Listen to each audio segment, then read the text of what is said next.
শোনো, এই বাসায় আমার মা আর আদরের ছোট বোন থাকে। আজ থেকে ওদের দুজনের দায়িত্ব তোমার। তুমি কিন্তু ওদের খেয়াল রাখবা, কখনো ওদের অযত্ন করবা না।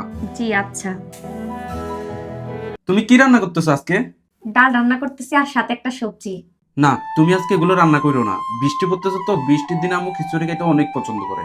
তুমি আমার জন্য খিচুড়ি রান্না করো। আচ্ছা ঠিক আছে, এই নাও তোমার চা।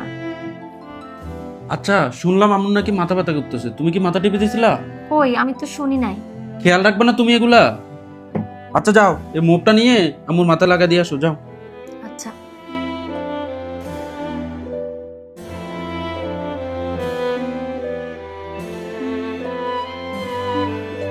এই কি করছো? এ তো কিছু না, বিছনা ঝাড়ু দিতেছে। ও আচ্ছা, কাজ করতেছো? এক কাজ করো তো, ছোট বোনের কিছু কাপড় চোপড় নাকি ময়লা হয়ে আছে, যা তো এগুলো পরিষ্কার করে দাও তো। আচ্ছা।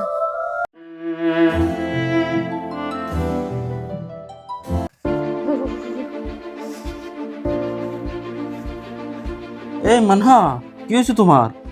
আল্লাহ, তোমার তো অনেক গায়ে জ্বর। হ্যাঁ, আমার অনেক গায়ে জ্বর, শরীরটা কেমন জানি কাঁপতেছে। আচ্ছা ঠিক আছে, তুমি একটু রেস্ট নাও, আমি একটু গিয়ে দেখি তো, কিছু ওষুধ নিয়ে আসি তোমার জন্য। আম্মা, কি করছো? মানহার তো অনেক গায়ে জ্বর উঠছে, আমি একটু বাইরে যাচ্ছি ওষুধের জন্য। ও তো মনে হয় আজকে রান্না বান্না কিছুই করতে পারবে না। এসব গায়ে জ্বর তোর কিছু না, ভং ধরছে কাজ না করার জন্য। আমার কপালটাই খারাপ, কয়েকদিন পর পর তোর বই ভং ধরে কাজ না করার জন্য। আমি বুঝি না এগুলা। শুধু শুয়ে থাকলে তো হবে না, দেখি রান্না বান্নার কিছু ব্যবস্থা করতে পারি কিনা। তো আমরা এখন খাবো কি? আমি গিয়ে রান্না করবো এই বয়সে? তুই কি বলতে চাস?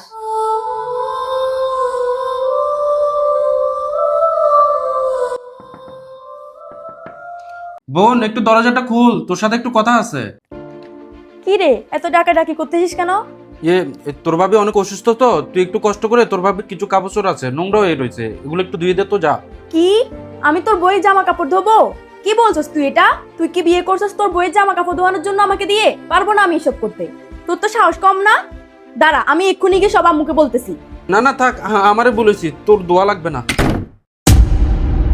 তো বন্ধুরা, এই ভিডিওতে আমরা সমাজের বাস্তব একটি চিত্র তুলে ধরার চেষ্টা করছি। আমাদের সমাজে ঘরের বউদেরকে কাজের মেয়ের চোখে দেখা হয়। তো এই কালচার থেকে আমাদের বেরিয়ে আসা উচিত। ঘরের বউরা আমাদের সুখে দুঃখে পাশে থাকে, আমাদেরও উচিত তাদের সুখে দুঃখে পাশে থাকার। ভিডিওটি ভালো লাগলে শেয়ার করবেন।